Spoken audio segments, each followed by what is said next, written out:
There is an old story, and it goes like this. A servant is running errands in the markets of Baghdad when he turns a corner and sees Death standing in the crowd. Death looks straight at him and makes a strange, sudden gesture.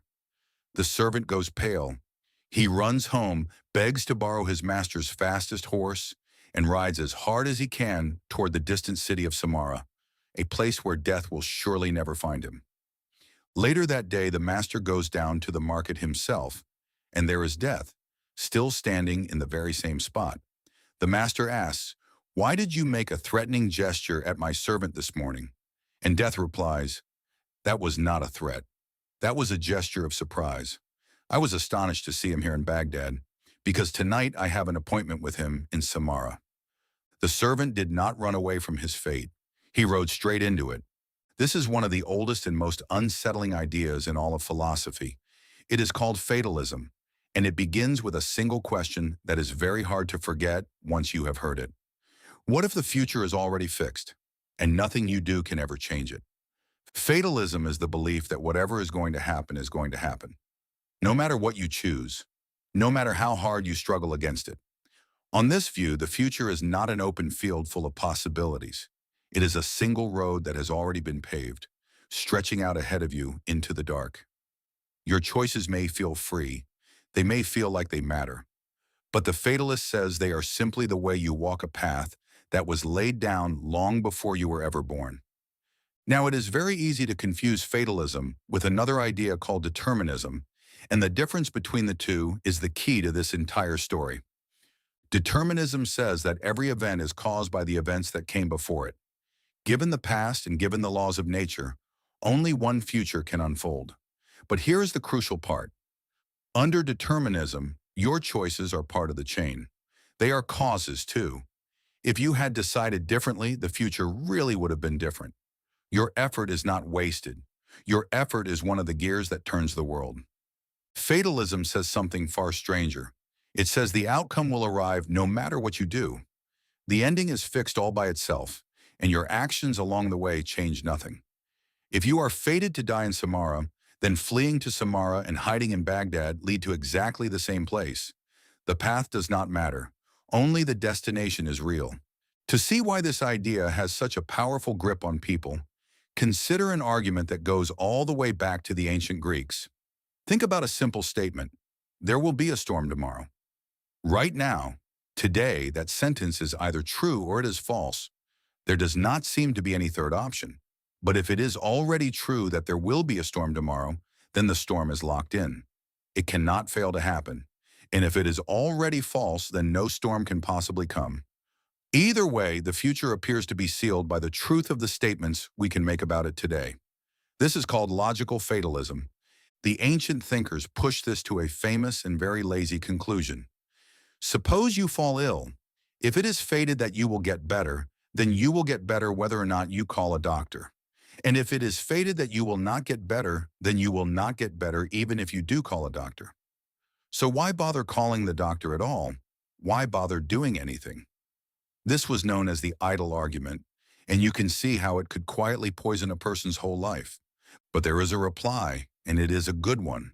The Stoic philosophers pointed to a deep mistake hiding inside the idle argument. They said that events are co-fated.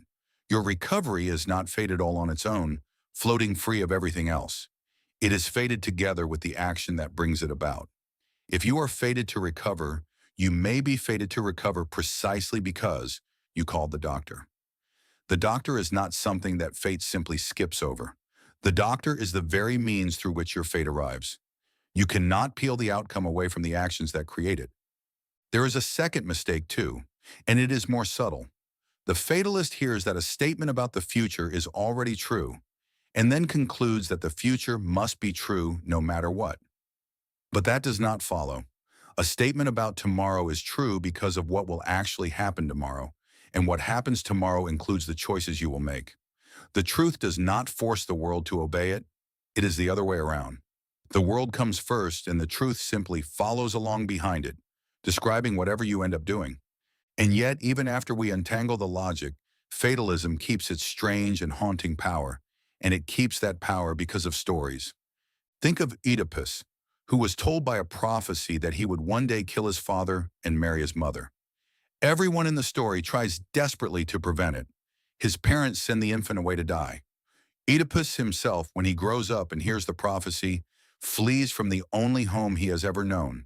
And yet every single step taken to escape the prophecy turns out to be exactly the step that makes it come true.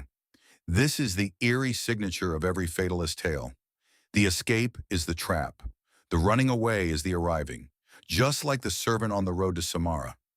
There is also a darker and quieter version of this idea. Imagine a being who knows everything, who can see the whole of time at once, and who already knows every single choice you will ever make.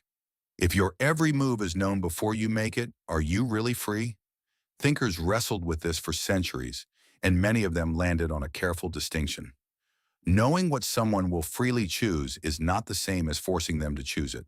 A person who watches you from a distance can know exactly what you will do without ever reaching in and moving your hand. So where does all of this leave us? The Stoics, who thought harder about fate than almost anyone, did not collapse into despair. They drew a surprising conclusion instead. You do not control what happens to you, they said, but you always control how you meet it. So do not waste your life fighting the river, accept your fate, and then go one step further and learn to love it. They even had a phrase for this: amor fati, the love of one's fate, to greet whatever comes, not as a prisoner being dragged forward in chains, but as someone walking the road with open eyes and a steady heart.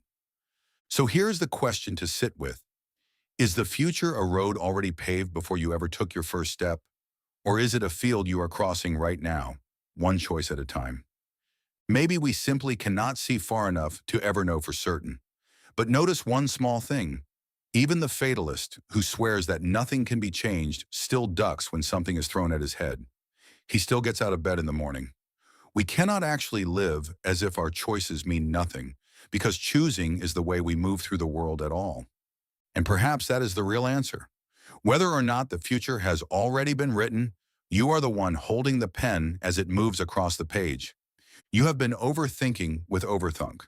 If this gave your mind something to chew on, stay a while. There is always more to overthink.